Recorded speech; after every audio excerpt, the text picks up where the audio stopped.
Ikaw, kung pagkain ka, ano ka?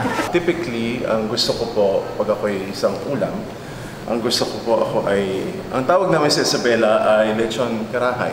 Karahay? Karahay po ay Spanish for vat or yung tilyasi, ano ho. Ang sa amin, sa Ilocano, sa mga Banag, karahay po ang tawag doon. So anything cooked, lechon karahay.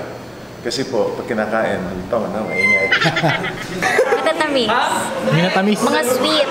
Bakit? Kasi kalimitan, hinahanap nila pagkakakain. Hinahanap nila yung tamis. So nagkikrave sila. Lagi nila akong mahitisip. Anchi! Lechon. Bakit? Lechon na may gata, walang tapon. Sinigang. Bakit? Kahit iinit mo ng iinit, maasim pa rin.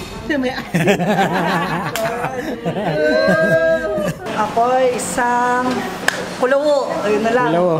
Isang Bakit? kulawo talong bakit. Bukod sa taga-probinsya ako, native ako. At dito ako pinanganak. Chami, Bakit? para sa bagay sa lahat. Tinapay, sa kanin, kahit saan lahat. Chami, Sinigang po. Sinigang? Hindi dahil maasim, kundi pag kinain mo, kikiligin ka. Kaya ano pa? Ako yung appetizer. Yeah. Why? Bakit? Eh kasi po yung appetizer siya yung nagbibigay ng gana para ganahan ka lahat ng kakainin mo from main dish hanggang dulo. So, ako yung hindi nila malilimutan kasi ako yung pampagana. Appetizer. Anong appetizer? Sa Quezon? Okay, one is halimbawa chicken lollipop. Chicken lollipop. Opo. Yung mga one bites lang para ma-enhance yung mga pagkain. Either hot or cold. Kaya ako appetizer. Pwedeng hot, pwedeng cold.